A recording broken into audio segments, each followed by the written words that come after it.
ayẹyẹ ètò tó ń pè lérò ètò tó ní ṣe pẹ̀lú àṣà ìròyìn eré ìdárayá ìròyìn àwọn gbajúmọ̀ òṣèré bẹ́ẹ̀ ni live on air for advert jingle entertainment breaking news gossip and news event promotion church program muslim program and all of your events ẹgbẹ́ gbogbo ẹ̀ wá kẹwàá polówó ẹ̀ lọ́dọ̀ ní gbogbo ayé yóò gbọ́ rédíò àti tẹlifíṣàn kan ló lè ṣe ìbílẹ̀ rédíò and tẹlifíṣàn tiwantiwa tó kalẹ̀ sí United Kingdom the classy of African community online station best for the community home and abroad ìbílẹ̀ rédíò ni mo pè é fún gbogbo wa ní gbogbo ìgbàkúgbà tí òǹgbẹ bá ń gbẹ̀yìn láti gbádùn ètò tàbí tí ẹ bá fẹ́ polówó ọjà tàbí ohun tí ẹ ṣe ẹ kàn sí wa ní ìbílẹ̀ rédíò and television tiwantiwa ẹ lè wò wá kedere tàbí kí ẹ gbọ́ wa live on www.ibileradio.com tàbí lórí TuneIn Radio lórí Twitter Instagram àti Facebook ẹ tẹ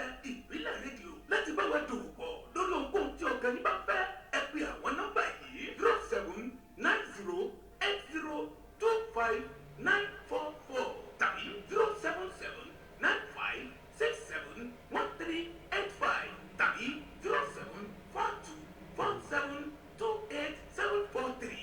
ìbílẹ̀ rédíò and television tiwantiwa kárí ayé ni wọ́n ń wò wá gbọ́ wa ó kílẹ̀ bílẹ̀ títí. أعوذ بالله من الشيطان الرجيم بسم الله الرحمن الرحيم الحمد لله رب العالمين الرحمن الرحيم مالك يوم الدين اللهم صل على سيدنا محمد وعلى آله وصحبه وسلم آمين السلام عليكم ورحمة الله تعالى وبركاته أدا وقف ولون أن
ẹ̀yin ìyàwó tẹ́ ń gbọ́ wa ẹ dákun ṣé ẹ̀ ń gbọ́ mi báyìí mo rí i pé mọ́mì wa Ọláṣẹ́ní Gold wọ́n ní no volume báyìí ń kọ́ṣẹ́ ń gbọ́ wa ká lè bá tètè adjust nǹkan náà adébáṣe adéṣílẹ̀ ṣe wà ìbílẹ̀ rédíò náà TV ìbílẹ̀ rédíò tiwantiwa ìbílẹ̀ rédíò láti ìlú UK lọ́hùn náà ní extension rẹ̀ dé ìlú Egypt tí a wà yìí a máa ń sọ pé ìkéde àti ìpolówó ọjà iṣẹ́ pàtàkì nílé iṣẹ́ wa ni. ok mo ti rí ọwọ́ yín láti ilé aṣàgbà wọn ní good now alhamdulilayi mo ti mọ̀ pé ẹ̀ ń gbọ́ mi dáadáa ìbílẹ̀ rédíò tiwantiwa ìbílẹ̀ rédíò online ìbílẹ̀ rédíò tó kárí gbogbo àgbáńlá ayé àtúndé sí etí ìgbọ̀nyìn adé sí ojú ìwòran yín lórí Twitter, lórí Instagram, lórí Facebook. Ẹ dàgbà ẹ máa bá mi fi nọ́mbà ìbílẹ̀ rédíò, ẹ máa bá mi send ẹ̀ kí n máa rí níwájú mi báyìí. Láti iléeṣẹ́ ìbílẹ̀ rédíò náà TV lórí Instagram, lórí Facebook, lórí Twitter, ẹ lè kàn sí wa ẹ lè search fún wa kẹ́ ẹ mọ̀ wá lórí Facebook ìbílẹ̀ rédíò Nàìjíríà, ìbílẹ̀ rédíò tiwantiwa, ẹ search fún wa.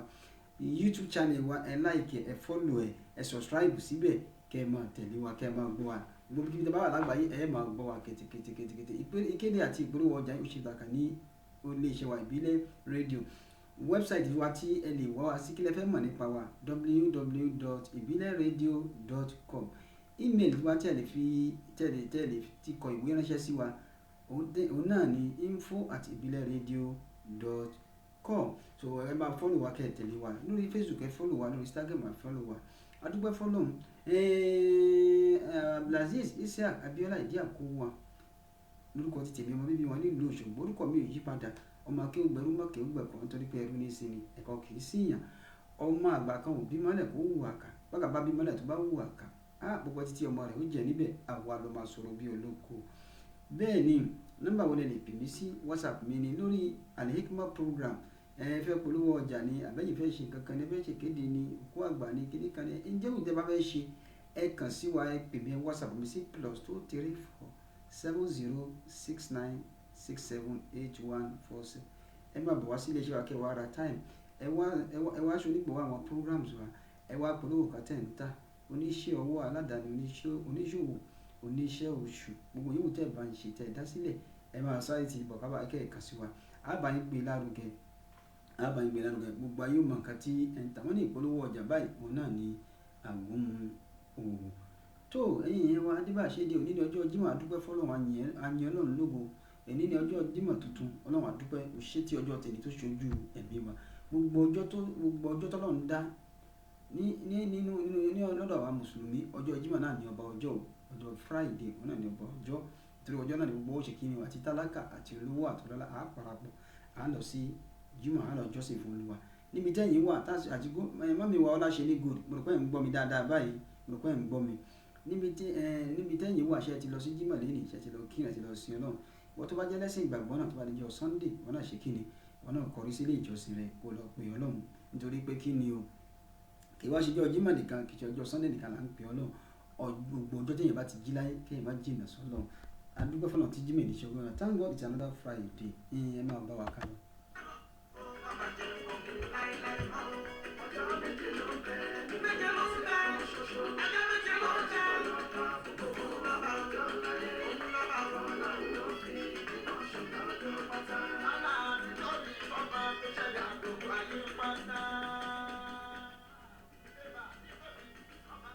Mo sọ fún wa ní last week tá à ń bá ọ̀rọ̀ wa bọ̀, mo sọ fún wa kí la mú fún wa,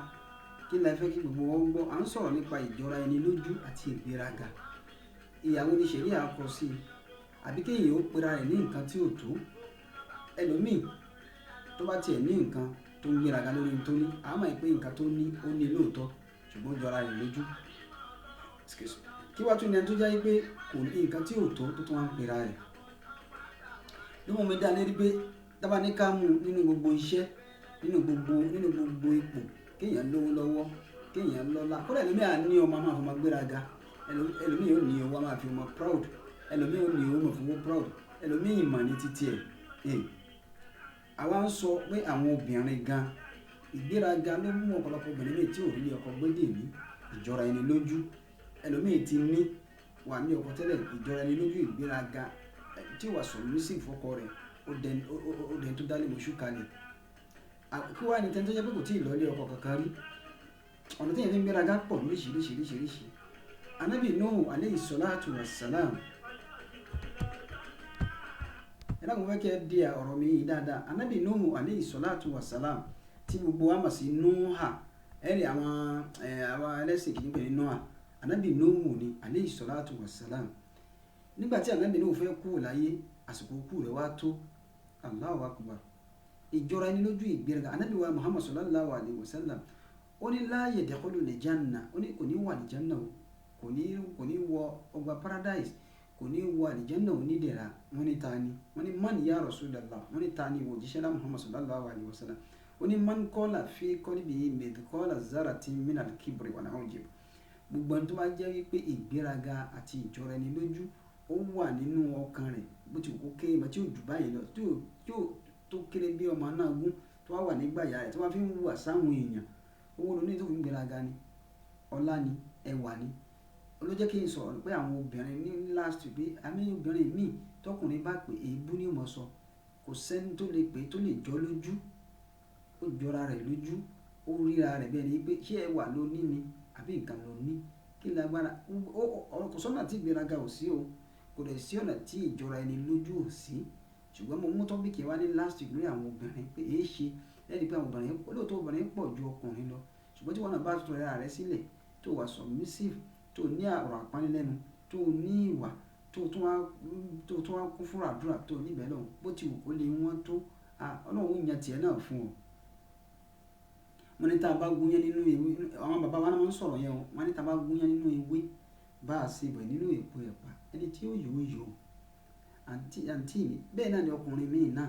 ó wà ní ọkùnrin míì náà tó bá ní lágbájá kẹ́yìn ẹ̀dẹ̀ wọ̀ ókè òde fẹ́ ní èmi máa fẹ́ lágbájá mo pọ̀ ju gbogbo yẹn lọ nonsense síbẹ̀síbẹ̀ yẹ ọjọ́ tí ń lọ lórí rẹ̀ náà wọ bọ̀dà òun rẹ̀ nìkan gbé sílé ìjọra ni lójú yìí náà ní ṣáá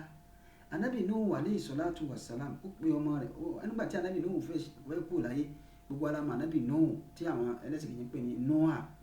anábì Nuhu alayhi salatu wassalam kódà wọ́n ní wàá wà àtúwálù lẹ̀ umur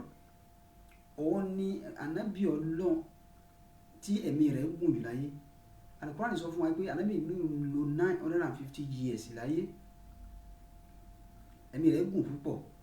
nígbà tó wá fẹ́ kú láyé inna Nuha alayhi salam anábì wa Nuhu alayhi salatu wassalam nígbà tó fẹ́ kú láyé lama hadratil wafat nígbà tí àsìkò kú rẹ̀ ti ń súnmọ́ ṣé àwọn ẹni Ọlọ́run àwọn èèyàn Ọlọ́run àwọn ànábì Ọlọ́run tásìkò kú wọn bá ti súnmọ́ tó fẹ́ kú láyé Ọlọ́run fi àpẹẹrẹ yóò fi hàn wọ́n ó tún wá ń rí àwọn sáyẹ̀nsì lóríṣiríṣi pé àsìkò mọ̀ tó fẹ́ kú láyé dàá ilé ìbàní wá gbogbo àwọn ọmọ tó ní ó pè wọ́n jọ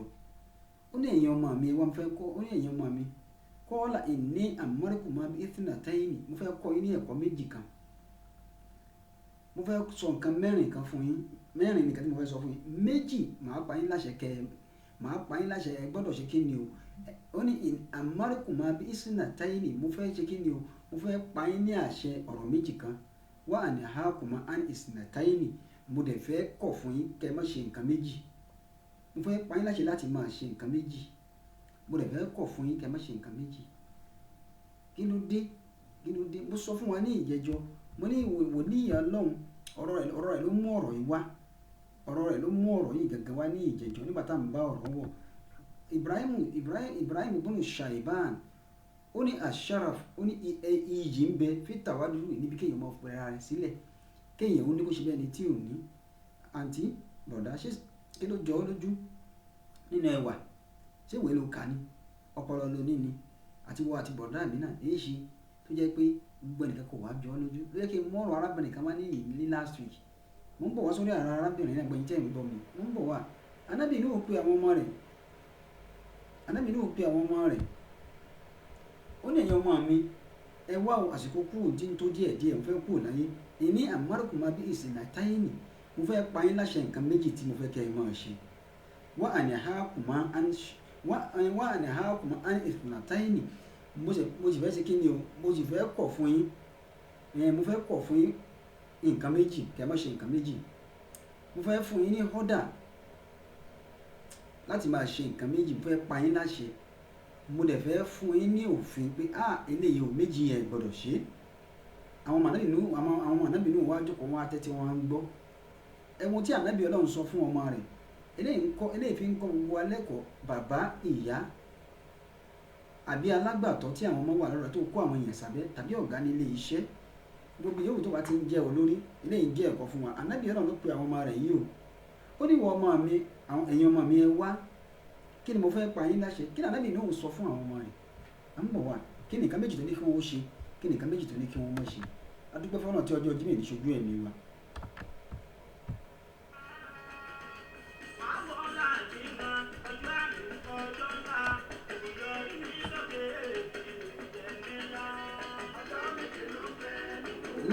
nọ́mbà tẹ́lẹ̀ pè Bílẹ̀ rédíò sí +44 74 24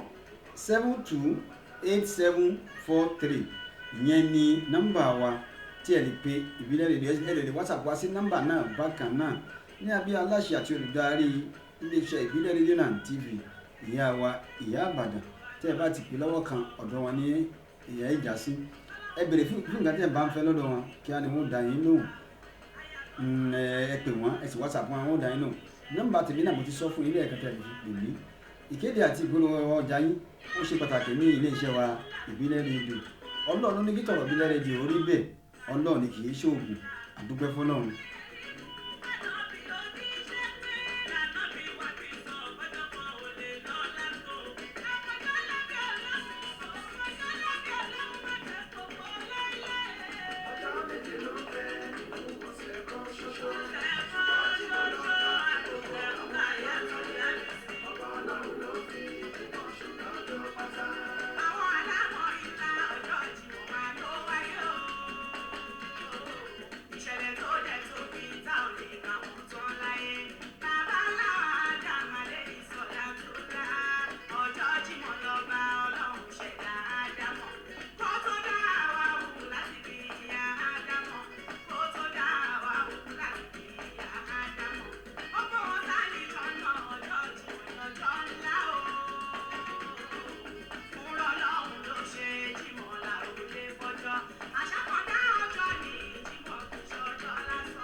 Thank God it's another Friday. Adúpẹ́ tí ọjọ́ Jímọ̀ ní bá wa láyé. Olúwa ò má ṣe ọdún ènìyàn àṣemọ̀fẹ́ nìkan kan wọn.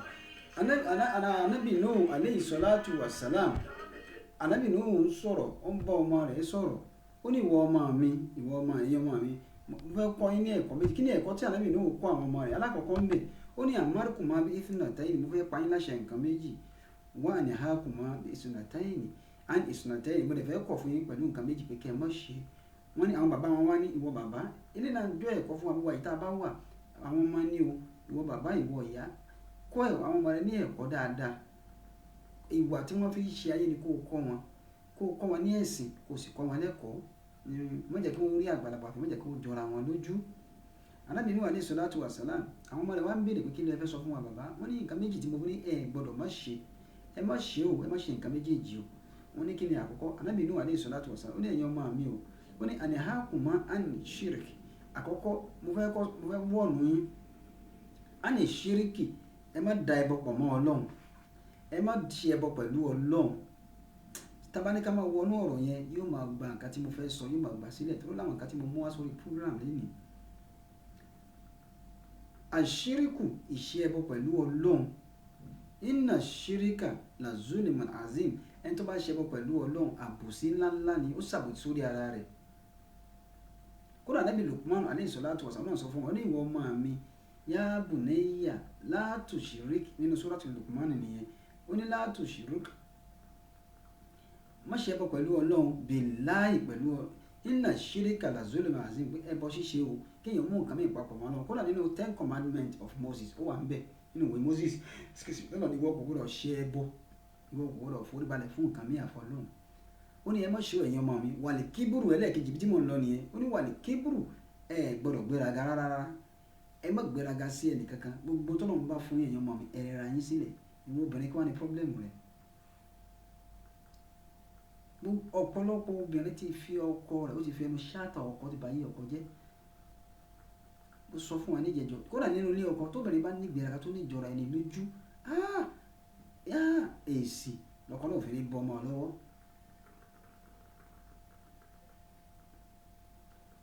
Èsì lọ́kọ náà fi ní bọ́ ọmọ lọ́wọ́.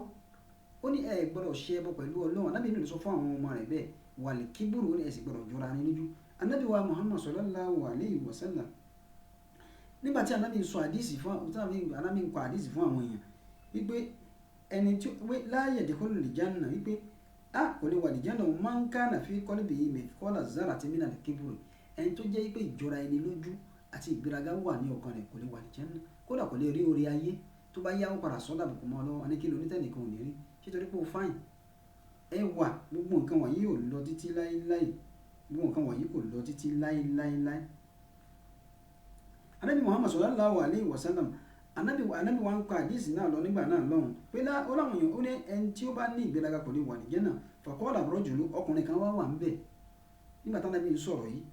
ó ní iná ọkùnrin wa ní iná rajula àwọn ọkùnrin àbí ká láwọn èèyàn níbi àwọn kẹ́límà kan wà nínú kéwú tó máa sọ pé ọkùnrin níbò míì yóò máa dúró fún èèyàn gbogbo èèyàn iná rajula tó mìíràn àdìsọ pé ó lé àwọn ọkùnrin àbí ká níbo àwọn èèyàn ọkùnrin yẹn ní àwọn èèyàn Allahu akbar ó ní yuhibbu an yakuna thawbahu hasana ó wu àwọn èèyàn káṣọ wa ó máa dán ká máa ṣakọ ká wọ aṣọ tuntun wà náà làwọn àṣà kí bàtà wa náà kó máa dán ká dé fìlà ká dírẹ́sì ṣé téèyàn bá dírẹ́sì tó bá má tónítóní tí wọ́n ń lọ tí ń yan láàrin àwọn èèyàn ṣó jọra rẹ̀ lójú ni ànábì Muhammad sallallahu alaihi wasallam ó ń bèrè lọ́wọ́ ànábì ní láà bẹ́ẹ̀ kọ́ iná láà jẹ̀míìlì pé ọlọ́run ọba tó rí wa tó dá wa yẹn o ọlọ́run tó dá èmi àti jẹ̀míìlì ọba tó má tó rẹwà ni wọ́n yọ hibbul jamal ọlọ́run sì fẹ́ràn kí nǹkan ó mọ́ fẹ́kẹ̀yìn mọ́ iná láà tayyib ọlọ́run ọba tó mọ́ ni wala yaqbalu illa tayyiba ọlọ́run sì ní gba nǹkan lọ́wọ́ àfi nǹkan tó bá mọ́ ọlọ́run fẹ́kẹ̀yìn ó máa dọ̀tí.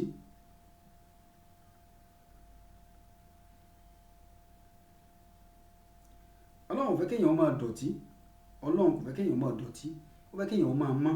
ànábì ní irú àwọn èèyàn báwọn kọ́ máa sọ ó ní ànábì wa ní tí mo fẹ́ sọ fún wọn ní pé àlèkíbùrù ẹni tó bá jọra rẹ̀ lójú bọ́tẹ̀rù làhàk ẹni tí yóò máa kọ òdodo tẹ́lẹ̀ bá sọ pé kò ní gbọ́ tọ́ bá sọ pé kò ní gbà yóò sọ pé yóò máa pé kí lè fẹ́ sọ fún mi tí mo fẹ́ gbọ́ yóò máa wọra ìbẹ́ni pé ó jù yín lọ wà gàmọ́tò náà yóò sì máa fi ojú kéré àwọn èèyàn ànábì ní ẹni tí mò ń sọ gangan nìyẹn. mo sọ fún wa ní ìjẹjọ mo ní arábìnrin yìí tí mo ń sọ̀rọ̀ la ilaha illallah muhammadu rasulullah arábìnrin fi ọkùnrin ṣakọ ó yẹ̀yẹ́ ọkùnrin náà ó sọ yálà ìyá ọ̀rọ̀ sí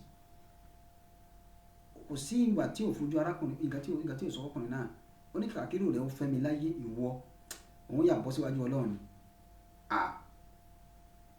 ẹ gbọ́dọ̀ tọrọ náà yọrí sílé ni ẹ wo tánàbí inú wà ní ìsọ̀lá tó wàsán tó sọ wọn ọmọ rẹ̀ ó ní ẹ gbọ́dọ̀ ṣe ẹbọ ó ní àníhàkùnmá à ń ṣíríkì mo ní ẹ gbọ́dọ̀ inú nǹkan méjì tí mo ní ẹ gbọ́dọ̀ ṣe àṣíríkì ẹ má ṣe bọ pẹ̀lú ọlọ́wà ní kíbùrù ẹ̀sìn má jọra yín lójú. ilé tábàjẹ́ wáyà fáà ló bá jọra rẹ̀ lójú tó bá ní static kò ní ní finishing. ìlú mú ọ̀pọ̀lọpọ̀ àwọn ní súfì nísìn àwọn méjì wá sọ súfì di nǹkan tó jẹ́ pé àwọn èèyàn wá ń sọ̀rọ̀ sí wa ṣàkà nítorí pé ọ̀pọ̀lọpọ̀ ẹlòmíì tí ò tó ipò mùkádàm kò tó ipò àfáà gan yóò lòun mùkádàm kò tó ipò mùkádàmù gan yóò lòun ti di ṣéwù kò tó ipò ṣéwù yóò lòun ti di gáúsù tó bá ti jẹjà ké àwọn ìtumọ̀ kéékèèké kan tó bá ti jẹjà ní àwọn aṣọ kéékèèké kan tó yóò ara ọ̀pá yóò wá wé láwà ní sọ́run kó ti di ṣéwù nìyẹn àwọn ẹgbẹ́ ìyálàyà rẹ̀ ẹgbẹ́ bàbá rẹ̀ tí àfáà wọn máa kúnlẹ̀ fún àtàsáwùfù ká ṣe súfì wà ní ìsìlámù kí ló dé táwọn ń jọra wa lójú táwọn ń pèrè wa lórúkọ tó nǹkan táàtó kódà àwọn míì ń da súfì nísìnyí wọ́n ń dapọ̀ mọ́ ẹgbẹ́ awo la ilaha illallah muhammadu takulu lillahi ma zahina tẹ̀lékàwò ẹjá lọ́mí tàwọn àfáà nìyẹn níbi ìjọra ẹni lójú tẹ bá pàdé ọlọ́run kí lẹ fẹ́ sọ fún ọlọ́run kí lẹ fẹ́ bá ọlọ́run láàrin ẹ̀yin àti ọlọ́run wọ́n tó ń pera rẹ ní ṣéwù ṣéwù Ahmad Tijani radiyallahu ta'ala anhu ṣéwù Abdul Qadir qaddasallahu sirrahu ṣéwù Ahmad Tijani kódà bàbá wa ṣé Ibrahim radiyallahu ta'ala anhu wọ́n ní máa ń kọ́ làwọ̀ lámọ́ àkólé gbogbo tó bá sọ̀rọ̀ tẹ́mi ò bá sọ fọ́dí yẹ̀tà bá wọ́n dà omi ká dà òfin náà kó náà fúnra rẹ̀ ó jù kó mọ̀ pé ní ọjọ́ kan wọ́n pàdé ọlọ́run ní ọjọ́ kan kó sì máa wáyè tí ó jù kó sí inú náà fúnra rẹ̀ kalẹ̀. ẹ jẹ́ gbọ́ ká ní tàwọn obìnrin tó jọra ẹ̀ lójú òun náà ò lè rí ilé ọkọ bá a fà náà bá jọra ẹ̀ lójú àwọn ìjẹ́mọ̀ padà túká ẹ̀ mọ kéwú ẹ̀ gbálẹ̀ kéwú kọjá ẹ̀ mọ nǹkan ẹ wá sọ súfì di nǹkan míì ọ̀rọ̀ yìí mo bá di níjọ́ mẹ́jọ màá wọnú rẹ̀ dáadáa kódà ti rí obìnrin míì tí ó ní àwọn ti di ṣéèrà tí wọn dẹ̀ tó kò sí àbúrú kí obìnrin ó jẹ́ wàlíyà ọlọ́run lánàá rábì àtẹlẹ àdàwíyà nílùú Cairo tá a wà yìí ni wàlíyà ọlọ́run ni tó sì dájú gbangba kí ló dé tá à ń jọra wa lójú kí ni wá kí ló ní tẹ́nìkan ò ní rí nǹkan tí ẹ̀ tó ẹ̀ ń pera yín nǹkan tá à tó là ń pera wa èyí tó fi rí bẹ́ẹ̀ anabi Muhammad sallallahu alayhi wa sallam Ànábì ò tí ì dákẹ́ ńbẹ̀ kí ni Ànábì Muhammad sallallahu alayhi wa sallam à ń bọ̀ wá náà ẹja lọ sójú ọjà ká padà wá tá a bá dé ká máa tẹ̀síwájú à ń bọ̀ wá. Gbogbo olórí ilé ilẹ̀ yìí àti lókè òkun akọ àmójúbà iléeṣẹ́ tó mọ́jú léjà bá a ti ṣe ìwé ìrìnnà láti orílẹ̀-èdè kan síbòmíì. Iléeṣẹ́ Aziza Travel and Tour oríire pọ̀. Bẹ́ẹ̀ bá fẹ́ kàwé ní UK, Canada, Australia, Bulgaria, Malaysia, Ukraine tàbí orílẹ̀-èdè míì òrìṣà bí ògbó sí lẹ́gbẹ̀dẹ̀. Iléeṣẹ́ Aziza Travel and Tour lẹ́ẹ̀kan sí. Bẹ́ẹ̀ bá fẹ́ tó ìwé ìrìnnà lẹ́yìn tí kò ní mọ̀gbọ́mọ́gbọ́ nínú tá a mọ̀ sí. Visa application packages, document assessment before submission, flight ticket and hotel reservation, review and bill against refusal of visas, booking of appointment date for interview, travel health insurance. Ẹ fẹ́ lọ ájì tàbí umra ní iléeṣẹ́ Aziza Travel and Tour ní kẹ́ ẹ bá dòwò pọ̀. Wọn kò ní jayé níta náà. Àwọn tó ti bá wọn dòwò pọ̀ ní lọ́lọ́gọ́ wọn kan sára ṣiṣẹ́ ọlọ́run ní. Orin mọ́ bá lọ́wọ́ gbẹ́gbẹ́ ni wọ́n fi bọ́nú. Iléeṣẹ́ Aziza Travel and Tour wà ní number 65 Alabia Street opposite Mr. Biggs Ìgbọ̀nà Ayétòrò Òṣogbo tàbí 44A Bugawa Afọ First Settlement New Cairo, Cairo, Egypt. Ẹlẹ́gbẹ̀mọ́ sórí nọ́mbà yóò +234 7069678147 tàbí +20114 5939334. Aziza Travel and Tour ọlọ́run ló fi rán wá. tó ẹ káàpàrà bàbá wa Prince Ọláníyì Àlàdé wọ́n ti wà ní orí program àwọn náà ti join wa àwọn náà ń wò wá ẹ bọ̀ gọ́tà wa ń bá lọ gẹ́gẹ́ bí báńtà ń bá lọ. Ànábì Muhammad sallallahu alayhi wa sallam Ànábì kọ́ wa lẹ́kọ̀ọ́ kí lẹ́nìkan ní tí ò ní rí tó bá di ní ọjọ́ mẹ́jọ nípa ọ̀rọ̀ onísúfí màá mẹ́nu bá dáadáa. Prince Ọláníyì Àlàdé àwọn double laughter cathedral nìyẹn wọ́n ní ẹ̀kú ètò àfáà wa ẹ̀kú ètò ọlọ́run ló ń tò kì í nígbà tí iṣẹ́ oògùn ọlọ́run ló dé. Ànábì Muhammad sallallahu kí lèèyàn ní tẹ́nìkan ò ní rí téèyàn wà jọra rẹ̀ lójú tàwọn ní súfì yẹn dijọ́ mẹ́jọ ẹ wo bí àwọn èèyàn ṣe ń sọ̀rọ̀ àwọn èèyàn wà lánàá ṣàkà wọn àbọ̀ sórí line wọn bẹ̀rẹ̀ sí sọ̀rọ̀ sáwọn ní súfì nínú Islam àtasọ́wùf ká ṣe súfì ká ṣe tìjàníyà ká ṣe kọ̀dìríyà ó wà ń bẹ̀ súfì ti wà tipẹ́tipẹ́ èyí ṣe tẹ́ ẹ̀ ṣe pẹ̀lẹ́pẹ̀lẹ́ takulu lillahi ma zahina tẹ̀lẹ́kẹ́ tẹ́ ẹ bá pàdé ọ̀nà kí lè fẹ́ sọ fún ọ náà èyí kéwù ẹ̀ mọ́ èyí ojú ọ̀nà tẹ́ ń tọ̀ gan tọ́ dáadáa tó bá dijọ́ ìwé àlèkè àmà ẹ wá ń dójú ti àwọn àgbàlagbà ẹ̀yin bàbá wa nílẹ̀ Yorùbá ẹ̀yin bàbá wa ẹ̀yin àgbàlagbà tẹ́ ẹ wà nídìí súfì tá a bá lójú ọ̀nà yìí ẹ má máa wòran ẹ má máa wòtọ́ àwọn tó ṣáájú tán ṣáájú ò ṣe báwọn èèyàn ṣe ń ṣe nísìn ẹ̀yin náà tá a tún wá bá lọ́wọ́ yín ẹ̀yin náà ò ṣe bá ẹ̀yin náà ń ṣe báwọn aṣáájú ṣe ṣe àwọn táwọn bá lọ́wọ́ yín àṣebẹ́ ṣe ń ṣe ẹ má wòran tó bá lọ kó jàmá àjọ ọlọ́run dá jàmá àjọ fún ó sì pẹ̀lẹ́pẹ̀lẹ́ kó gbalẹ̀ kí ó lọ ẹ wá mẹ́nu ṣàkàṣàkà ẹ pèrè ayé lórúkọ tí wọ́n tó ẹ wá kó tẹ̀sùbá sí ọrùn tẹ̀sùbá àtàlẹ́ mi kó sọ́rùn yóò tó tẹ̀sùbá àjàmá yóò tó dọ́sìn ní márùn yóò wá wọlé àdéhùn àmàranjú wọ́n la ilaha illallah èmi ìgbà sọ pé borí mọ́tò nìyàs borí kẹ̀kẹ́ Allah borí kìnnìkan kí ló dé ṣé báwọn yẹn ṣe ṣe lélẹ́yìí ẹ bá ṣe mí bọ́ àtàsáwọ̀ fún Islam kí ìsúnfínú Islam ó jẹ́ nǹkan gidi nǹkan pàkìní ojú ọ̀nà tí àtàkárùbà ila Allah káfí súnmọ́ náà kéèyàn fi wọlé níwájú Ọlọ́run ni ṣé bẹ́ẹ̀ ṣe ń ṣe ìṣẹ́ wọlé téèyàn bá dáyìn nọ́mbà tó bá ní kíní kan switch off ẹ kàn dáyìn nọ́mbà síwájú Ọlọ́run ti switch off fún yẹn ní wọlé alikiburu ìjọra ẹni lójú ìgbéraga Yorùbá ní ìgbéraga ní síwájú ìparun kí lẹ́nìkan ní tẹ́nìkan ò ní rí àwọn obìnrin yẹn ṣe pẹ̀lẹ́pẹ̀lẹ́ ẹ má jẹ́ kí n yá lọ síbi tí ò yẹ kí n yá lọ. bàbá kan ló bí ọmọ nígbà bàbá yìí wá ń ṣe àárẹ̀ bàbá yìí wá sick ọmọ yìí wà lókèèrè bàbá yẹn ti ṣe wàhálà púpọ̀ ọmọ yìí wà nídàálẹ̀ bàbá ní ọmọ kan ṣoṣo tí mo bí ẹ bá mi ránṣẹ́ sí i. Al-Hikmat program lẹ́ ń gbọ́ láti ilé iṣẹ́ wa ìbílẹ̀ rédíò náà TV ìbílẹ̀ rédíò tiwantiwa ẹ bá wa share program ẹ bá wa share ẹ bá wa like ẹ bá wa like ẹ follow wa lórí Instagram ẹ follow wa lórí Facebook ẹ follow wa lórí Twitter ẹ follow wa lórí YouTube channel wa ẹ subscribe síbẹ̀ ẹ invite àwọn ọ̀rẹ́ yín anabi Muhammad sallallahu alaihi wasallam ẹwọ ẹ̀kọ́ tánàbí fi wá obìnrin ṣe lọ jọra rẹ̀ lójú how come ẹlòmíì jọra rẹ̀ lójú fáá kò rí ní ọkọ gbé ó sọ fún wa náà níjẹjọ tó bá wù ọkùnrin tẹ́lẹ̀ bá wù ọkùnrin báyìí yóò dẹ̀ fi ojú gbé ọkùnrin láti ilẹ̀ yóò sì là mọ́lẹ̀ ọkùnrin onímọ̀ ìpínwọ́n ti bá yé òun jẹ́ tó ń dúró sí sọkùnrin mi náà ò mọ́jú kò mára mo lẹ́wà ìdílé wa jẹ́ ìdílé olówó mo kàwé mo ní qualification gidi lọ́wọ́ síbẹ̀síbẹ̀ ọjọ́ ayé rẹ̀ ń lọ díẹ̀díẹ̀ nìyẹn. Abímbọ́lá JP Àkàndé mọ̀ wá dáadáa wọ́n ní ẹ̀kú ètò ẹ káàbọ̀ mà. ẹ wo tí ànábì Ọlọ́run pé àwọn ọmọ rẹ̀ tó sọ fún àwọn ọmọ ẹ̀yà ànábì Nuhu ó ní ẹ̀yin ọmọ mi nǹkan méjì ẹ má ṣe o kí ni nǹkan méjì náà ó ní ẹ má jọra yín lójú ẹ sì má dá nǹkan mìíràn pọ̀ mọ́ Ọlọ́run ẹ má ṣẹbọ pẹ̀lú Ọlọ́run. Ìjọra ẹni lójú ìkùsíbi tí ò sí àmọ́ torí obìnrin là ń sọ púpọ̀ jù nítorí pé kí ni ó fi sọ́dọ̀ àwọn obìnrin púpọ̀ bí àṣà bàbá kan ní gbogbo ọkùnrin tó bá ti kọnu sóbìnrin ó ti tọrọ àrífín èèyàn ti tọrọ àrífín lóòótọ́ a mọ̀ bẹ́ẹ̀ ṣùgbọ́n síbẹ̀síbẹ̀ náà wọ́n ní ọ̀wọ̀ díẹ̀díẹ̀ lára ń fẹ́ ẹ wo àwọn obìnrin bó ṣe kún gbòòrò ẹ wo single mother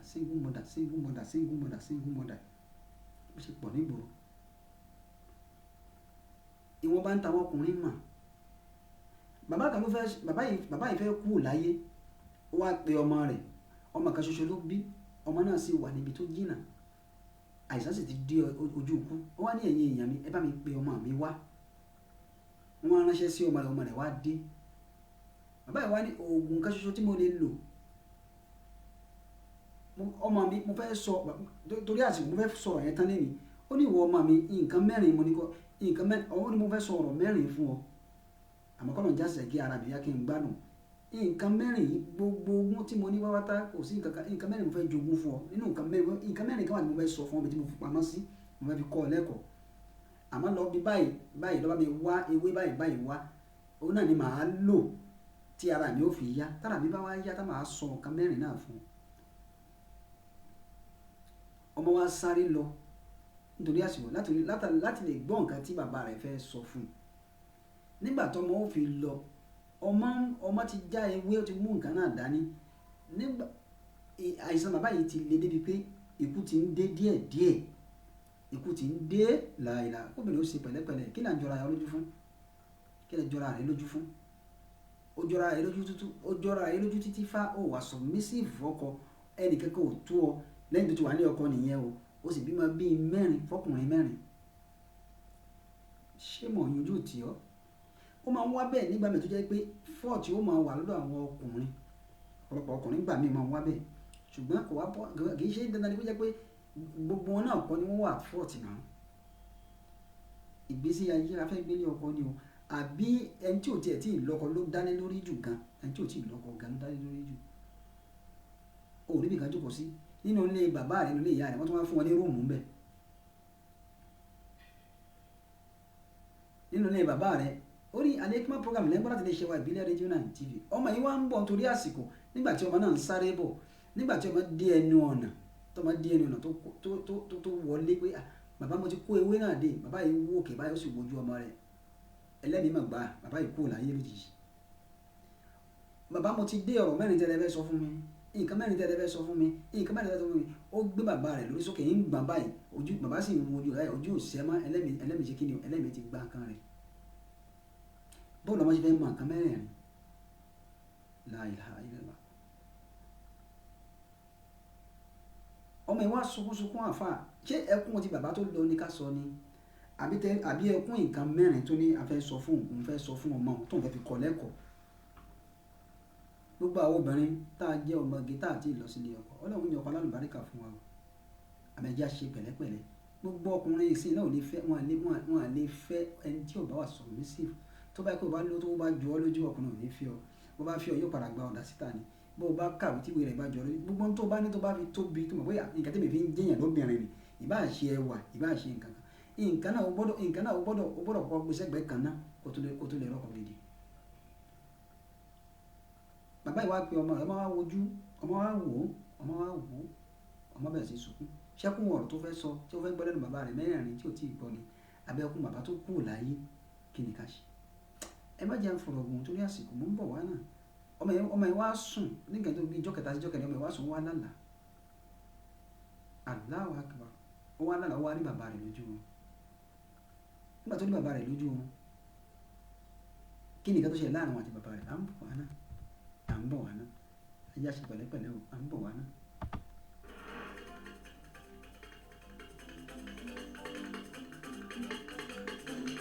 Ohun aṣọ́dẹ ló ń bí ẹlẹ́rù wà nínú ìwà ọkùnrin ló ń bí Sọfíyàtù nínú àròkàn máa ní ó ń fẹ́ kún wá sùn dáadáa o àwọn mo ṣe tán láti tún àníyàn mi ṣe. Ohun aṣọ́dẹ ló ń bí ẹlẹ́rù wà nínú ìwà ọkùnrin ló ń bí nínú ọ̀rọ̀ ó fẹ́ kún wá sùn dáadáa o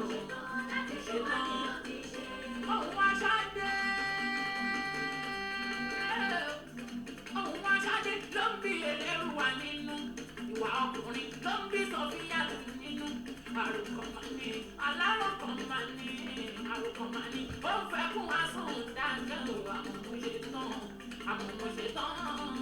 mo ṣe tán láti tún àníyàn mi ṣe. Ohun aṣáájú ló ń bí ẹlẹ́rù wà nínú gidi náà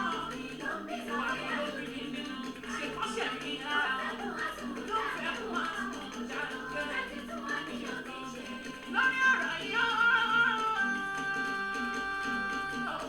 Lórí ọ̀rọ̀ yìí máa lọ́kọ̀ mi ò ní mọ́ òbí mi pé mi sí pé Sọfíyàtù wà gbẹ́gẹ́ iye dálé mọ̀ṣú pé kò sí yìí níbẹ̀ rárá ọ̀rọ̀ àpọ̀lẹ̀ ò sí fúyà dágbé bàbá yọ àwòtẹ́sí bá dání tíbi ká lọ òsùn mọ́ ajá Sọfíyà òbí ní kátùkù ló tán ọkùnrin tó dá ọmọlúwàbí wà láyé òwò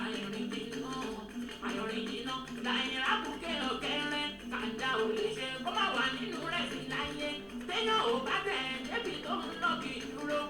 òfò tẹ́ni màmá ló sọ bẹ́ẹ̀ ó ní òfò tẹ́ni oníṣẹ́ lómìíràn rárá òògùn tó bá mi sọ ẹ̀gbọ́n tó bá mi sọ àwọn àbúrò lẹ́yìn pátá àwọn fans mi nílé lóko lẹ́yìn yóò di àwọn ọjọ́. tó ẹ káàbọ̀ padà ìbílẹ̀ rédíò lẹ wà láti lè ṣe wa ìbílẹ̀ rédíò lẹ ń gbọ́ lórí prógráàmù wa ní Al-Hikmat program náà la wà kí gbogbo obìnrin ó ṣe pẹ̀lẹ́pẹ̀lẹ́ ọmọ yìí sùn ó lálàá lójú wọn nígbà tí bàbá rẹ̀ kú láyé tán kí ni nǹkan tí ọmọ yìí rí Ànábì wa Muhammad sallallahu alayhi wa sallam Ànábì wa sọ nínú àdísì rẹ̀ sallallahu alayhi wa sallam ẹ̀yin tí wà lórí pàtẹ́ ń gbọ́ mi Ànábì ní an Abi Umar radiyallahu anhuma qala sami'tu Rasulallahi sallallahu alayhi wa sallam Ọlọ́run gbọ́ tí Ànábì Muhammad sọ sallallahu alayhi wa sallam ìyẹn Ibn Umar kí ni Ànábì wa sọ wọ́n ní man ta'azzama fi nafsi gbogbo ẹni tó bá ní gbéraga tí bá ń gbéra rẹ̀ tóbi ju bó ṣe lọ aw iqtan fi mashiyati yìí àbí wọ́n rìnrìn táǹkù lórí ilẹ̀ ta ló fẹ́ mú wa tó bá ní òun rìnrìn táǹkù lórí ilẹ̀ àwọn tó kù ó yọ sí ọ ẹ̀rọ àwọn ẹni Ọlọ́run àgbàlagbà tó bá lọ sójú àgbo bẹ́ẹ̀ lójú prógráàmù ni wọ́n ní ẹ máa wọlé ẹ máa rọra wọ́n rọra máa ṣe báyìí wọ́n máa ṣe báyìí ìtumọ̀ rẹ̀ ní pé ẹ wọlé o ẹ rọra o àwọn táwọn àjòkó ẹni tó jù ọ lọ wà láàrin wa o jẹ́jẹ́ ni kó o ṣe o mọ́rọ̀ kó wà nìkan ló jù á lọ o Ànábì wa ní gbogbo ẹni tó máa ń ṣe bẹ́ẹ̀ ó ní làkíyà láwò wọ́wọ́ àlẹ́ ìgbàdìbàn yóò pàdé Ọlọ́run ìbínú lọ́lọ́run fi pàdé rẹ̀ jọ́ gbé dàlẹ́ kìámà sallallahu alayhi wa sallam bẹ́ẹ̀ mo sọ ìbínú lọ́lọ́run fi pàdé jọ́ gbé dàlẹ́ kìámà tó ọmọ ìwá jí lójú oorun ọmọ ìwá lálàá wá rí bàbá rẹ̀ lójú oorun bàbá wa ní pé bàbá wa ní kó máa lọ ní bàbá ní máa lọ báyìí nígbà tó ọmọ ó kọ́kọ́ lọ ọmọ yìí ó ní bàbá ní máa lọ gba ọ̀nà báyìí máa lọ tó bá ti ń lọ àwọn nǹkan tó o bá rí Allahu Akbar tó o bá ti ń lọ àwọn nǹkan tó o bá rí bàbá ló sọ bẹ́ẹ̀ kó wá sọ fún mi ọmọ bá mọ̀ ọ̀nà bẹ̀ pọ̀ ọmọ bá máa ń lọ ọmọ bá bẹ̀rẹ̀ sí lọ nígbà tó ọmọ kọ́kọ́ rìn kí ni ọmọ kọ́kọ́ rí ejò lójú ọ̀nà Allahu Akbar nígbà tó ọmọ náà ń lọ ọmọ jí lójú oorun ọmọ sùn lójú oorun lórí bàbá rẹ̀, bàbá ní ìwọ ọmọ mi máa lórí bàbá kí lẹ́lẹ́fẹ́ nǹkan mẹ́rin tẹ́lẹ́fẹ́ sọ fún mi ń kọ́ ẹ̀rí àṣé kìí sàlálá ìran lórí wọ́n wá dàbẹ̀ ni pé ńlá ni ọ̀pọ̀lọpọ̀ míì náà wà tó bá lálàá gbìyànjú ṣe rí lójú àlá náà ló ṣe rí lójú ayé ọlọ́run fún àwọn kan lẹ́bùn bẹ́ẹ̀ àlá ni ànábì Yusuf náà láyé ọjọ́ kìíní àná ní tó sì lálàá láì mọ iye ọdún padà wàá ṣe bó ṣe rí tó ní mo rí àwọn ìràwọ̀ mọ́kànlá tí wọ́n forí balẹ̀ fún mi ráìtù ń mú ní sáàjì ní gbogbo wọn ṣe kí ni wọ́n forí balẹ̀ fún mi àwọn ọmọ bàbá rẹ̀ àti ìyá gbogbo àwọn bàbá rẹ̀ àtàwọn ọmọ bàbá rẹ̀ wọ́n padà wá forí balẹ̀ fún ìgbà tó jẹ ọba tán. ọmọ kọ́kọ́ rí ejò ó tún lọ ọmọ rí ẹyẹ ọ̀kín ó di méjì ọmọ yìí tún lọ ó ti rí lékeléke ọmọ yìí tún lọ ó tún rí ọ̀ọ̀ni crocodile àmọ́ nígbà tí ọmọ ń lọ ẹ wá gbọ́ ó kọ́ rí ejò nígbà tó tún rìn díẹ̀ ó rí ẹyẹ ọ̀kín ó rí ejò náà ń yọ àwọn báyìí ń yọ àwọn jáde ó ń yọ àwọn wọlé ó ń yọ àwọn jáde ó ń yọ àwọn wọlé ó ń yọ àwọn jáde ó ń yọ àwọn wọlé ó ń yọ àwọn jáde ó ń yọ àwọn wọlé ó tún padà wá rí níta lè pè ní ẹyẹ ọ̀kín ó tún rí ìgbà tó wá rí ẹyẹ ọ̀kín lọ́ọ̀kan ẹyẹ ọ̀kín yẹn ń tú ìyẹ́ rẹ̀ ó tún fi ìyẹ́ rẹ̀ pamọ́ ẹ̀rí pé tí ẹyẹ ọ̀kín tó bá spread ìyẹ́ ẹ̀rí pé àwọn oríṣiríṣi kọ́lọ̀ ló wà mẹ́ ó fún àwọn rẹwà pẹ́ tó bá ti rí dáadáa èmi ti rí dáadáa láti kí mo dé zoo tí ẹ bá dé ìlú Bídà ní Niger State nílé ọba Bídà ẹyẹ ọ̀kín wà mẹ́ tí wọ́n ń sìn mẹ́ dáadáa tó bá sì ìdí rẹ̀ báyìí pàrọ̀rọ̀ yóò wá fún àyè ó wúyàn ní wọ́n ń ṣe bẹ́ẹ̀ ó ń tan ìyẹ́ ìdí rẹ̀ báyìí ó tún wá ń pàdé padà ó di méjì nígbà ó tún wá rìn díẹ̀ wá rí ẹyẹ lékeléke tó rí màálùú lórí ó rí àwọn màálùú tí wọ́n ń jẹko ó wá rí ẹyẹ lékeléke tó bà lé wọn lórí gbogbo àwọn dáwà àwọn nǹkan ọ̀gbìn tó ga tí ẹyẹ lékeléke yẹn ò tó ẹ̀yìn màálùú lóyún lékeléke yẹn bà tí wọ́n fi ń ṣàwọn kinní yẹn jẹ màálùú ń na ẹnu òun já àwọn ewé dáwà jẹ ó ń já jẹ lékeléke wá wà lẹ́yìn màálùú ó wá ń ṣá àwọn dáwà jẹ ó di mẹ́ta ọ̀rọ̀ mọ̀ kí bẹ́ẹ̀ ó tún ẹlẹ́ẹ̀kẹrin tó tún wá rí kí ni mo fẹ́ fàyọ́ ń bẹ̀ ìjọra ẹni lójú mo fẹ́ fàyọ́ ń bẹ̀ ẹlẹ́ẹ̀kẹrin tó wá rí ọ̀ọ̀ni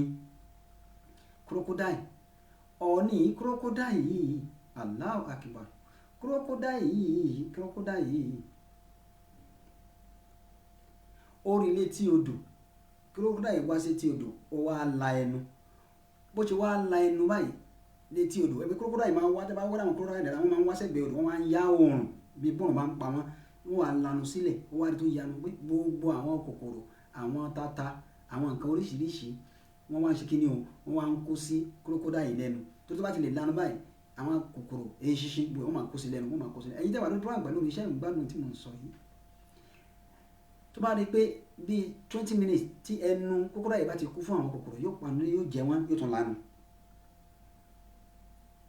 nǹkan mẹ́rin náà ni bàbá rẹ̀ ní tó bá ti rí mẹ́rin ní kó máa padà bọ̀ ó wá rí mẹ́rin ó wá ń padà bọ̀ wá nígbà tó wá ń padà bọ̀ wá lójú àlá náà ni ó wá rí bàbá rẹ̀ pàápàá ó ní bàbá mo mọ̀ ti dé mo mọ̀ rí ìmọ̀ ní nǹkan tí mo rí bàbá ní kí ló rí ó wá bẹ̀rẹ̀ sí rò fún bàbá rẹ̀ ó wá ń rò fún bàbá rẹ̀ ọjọ́ mọ̀ ti lọ púpọ̀ yìí ìyẹn wa ọjọ́ ti lọ kó tó pé ní ọ̀rọ̀ arábìnrin tí mo sọ níjẹ̀jọ́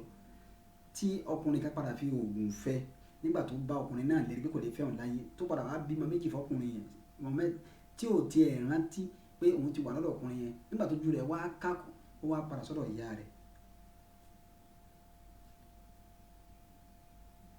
mo fẹ́ kí n parí ọ̀rọ̀ obìnrin náà Ànábì Muhammad sallallahu alaihi wasallam ẹ̀rí kí ni yẹn jọra yẹn lójú fún nínú nǹkan mẹ́rẹ̀ẹ̀rin yìí ẹ̀wọ̀n tọ́mọ yìí rí ẹ̀wọ̀n tó rí ẹ̀wọ̀n nǹkan tó rí bàbá wa ní gbogbo ohun tó rí ló ní ìtumọ̀ bàbá ní gbogbo nǹkan tó rí ìwọ ọmọ mi òun ló ní ìtumọ̀ kò sẹ́yìn tí ò ní ìtumọ̀ ń bẹ àmọ́ màá sọ túmọ̀ ẹyọ kan fún wa nínú mẹ́rin tó ṣe déédéé nǹkan tí mo sọ pé kéèyàn má jọra èèyàn lójú Allahu Akbar téèyàn bá ní kó ṣe bí ẹni tí ò ní kó sì rẹra rẹ̀ sílẹ̀ tó bá dijọ́ mẹ́jọ màá wá sọ yòókù fún wa Allah ẹ má jẹ́ àjọra wa lójú à ń bọ̀ wá náà. ìlú làwọn ò bá ta wọ́n ní kí fọkùnrin mímọ́ láyé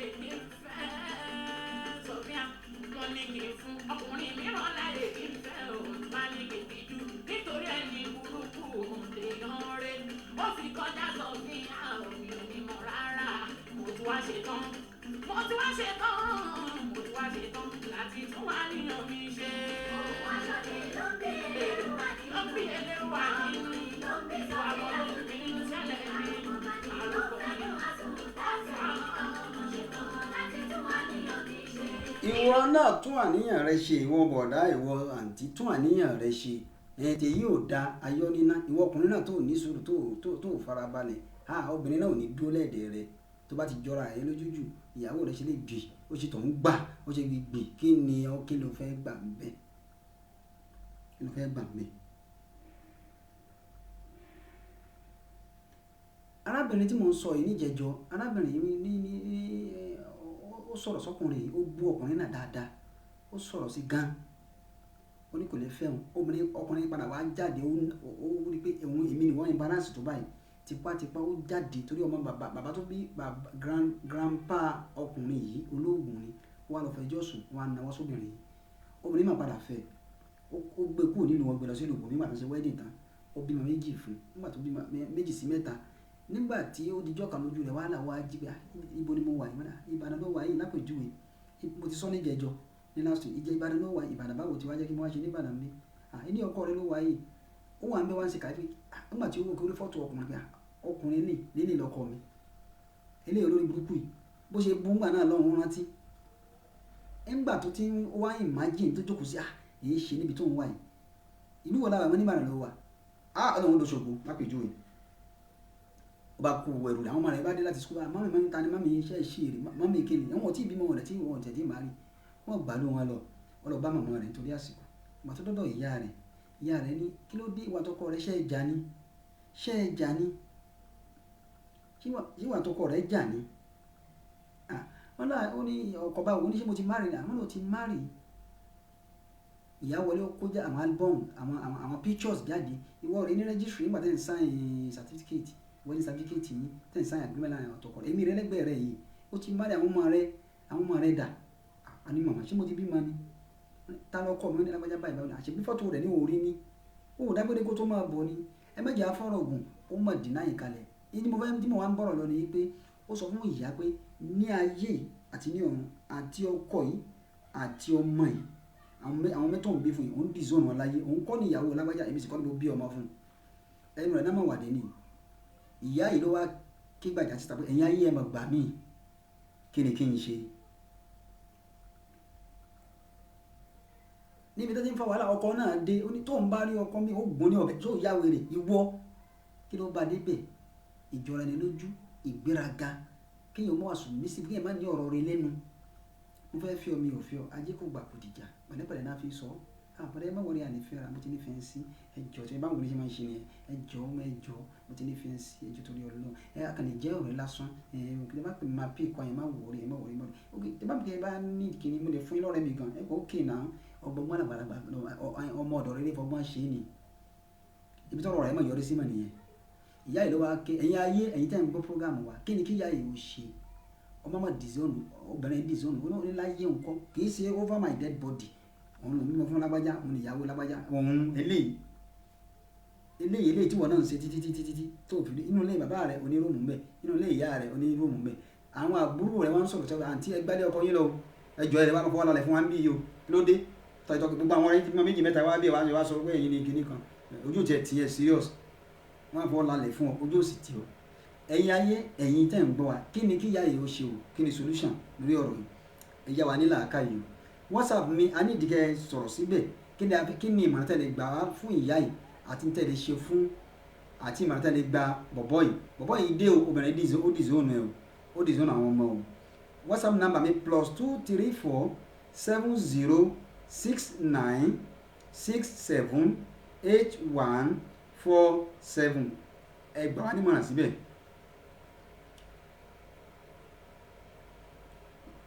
Nítorí àsìkò wa àgbójúkú wa ní bá wá mára,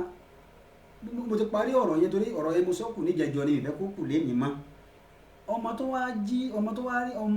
lọ lánàá tó wá rí àwọn nǹkan mẹ́rẹ̀ẹ̀rin yìí ń kọ́, inú nǹkan mẹ́rẹ̀ẹ̀rin yìí bàbá rẹ̀ wá ní ìwọ ọmọ mi kí lórí, ó ní mo rí ejò tí ń ya wọ́n báyìí tí ń lọ tí ń bọ̀, ó ní mo rí báwọn èèyàn dẹ̀ ń sá fún un, ó ní mo tún wá rí ẹyẹ ọ̀kín tí ń tú ìyẹ́ rẹ̀ gàràrà tó ń pàyẹ́ dé tí ń tú ìyẹ́ rẹ̀ gàràrà, àmọ́ ìyẹ́ tó tú ó fáìn ó rẹwà púpọ̀, ó di méjì. Ó ní ẹlẹ́gẹ̀ta ń kọ́, ó ní mo wá rí lèkélèké bà sẹ́yìn màálù nínú oko, wọ́n ń jẹ oko, màálù wá ń jẹ ó ń na inú jẹ àwọn ewé ara èmi ni dáwà èmi ni kinní kan jéró gbogbo ẹ̀ ṣùgbọ́n màálù ni lèkèlèkè wá ń fi ẹnu ṣá kinní ní ẹ̀yìn rẹ̀ torí pé ẹnu lèkèlèkè ò tó láti lẹ̀ ó ní ẹlẹ́ẹ̀kẹta ń kọ́ ẹlẹ́ẹ̀kẹrin kọ́ ó ní mo rí ọ̀ọ̀ni crocodile tó yanu sétí odò báyìí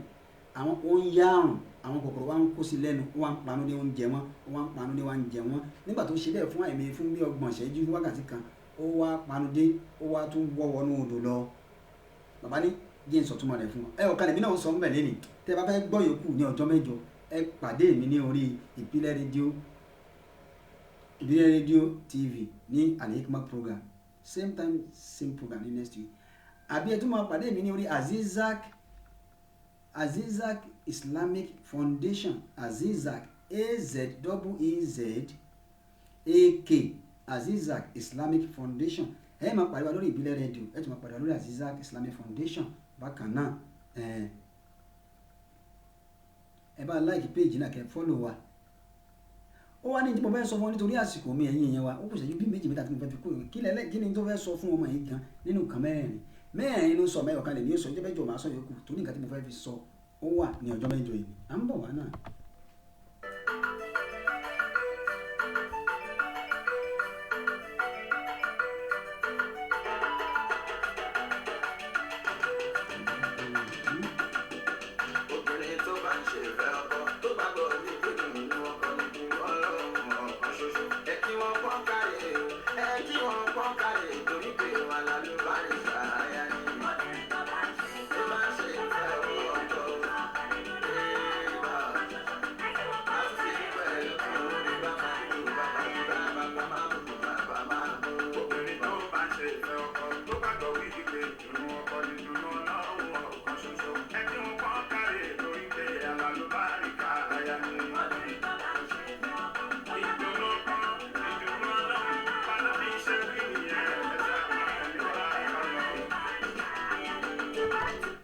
tó obìnrin tí bá ń ṣe ìkí ọkọ ẹ ká pọ́n wọn ní tí wọ́n lálùbáràkà ẹ̀yà ni ẹ̀yìn ẹ̀ tẹ́wà lórí program Al-Hikmat program lẹ́yìn gbọ́ láti ilé iṣẹ́ wa ìbílẹ̀ rédíò náà TV ìbílẹ̀ rédíò ẹ̀ tiwantiwa one and only ìbílẹ̀ rédíò another one is counterfeit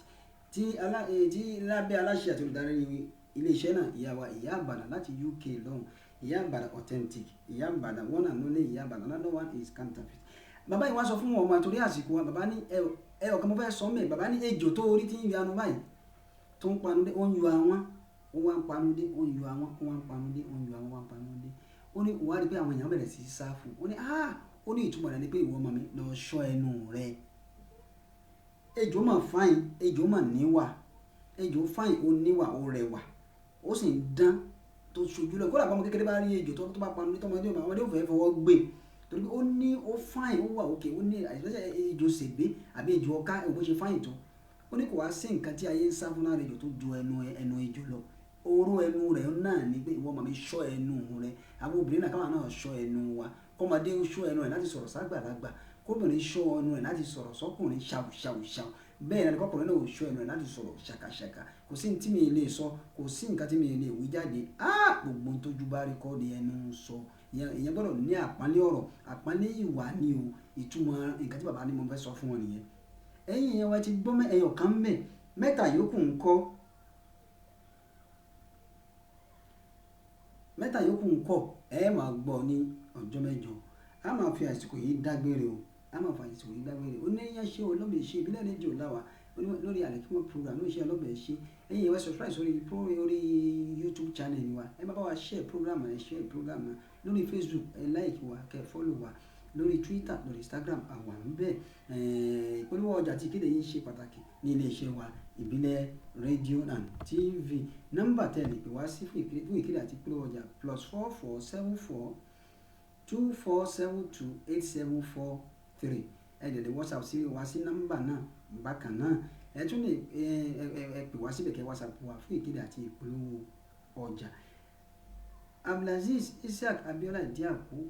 wọn lórúkọ ti tèmi ọmọ bíbí wọn ní ìlú Òṣogbo akégbèrú mọ́kẹ́ ó gbẹ̀kọ́ ẹnu ní sinmi ẹ̀kọ́ kì í sí ìyàn nọ́mbà tẹ̀lé pè mí sí fún ìkéde àti ìpolówó ọjà tàbí fún ètò tàbí fún prógráàmù lẹ́fẹ̀ẹ́ kábàáwá yín ṣe ni abẹ́fẹ́ polówó ọjà ni abẹ́fẹ́ ra táìmù lórí nínú iléeṣẹ́ wa ni +234 ẹ WhatsApp mi náà sí nọ́mbà náà 7069678146 7. A máa fàsìkò yìí lọ oníyẹn ṣe ọlọ́bẹ̀ ṣe tẹ́ ń bá wa jẹ́ ẹ̀kú àìbínú. I appreciate gbogbo yẹn kú ìfẹ́ tẹ̀ ní sí wa ọlọ́wọ́ bá nífẹ̀ẹ́ yìí náà mo ní kì í dùn púpọ̀ ṣókí báyìí ni ọbẹ̀ oge kárìíra láyọ̀ ká pàdé níre subahana rabbika rabbil izzati amma yasifun wassalamu ala al-mursalin walhamdulillahi rabbil alamin ma'assalam.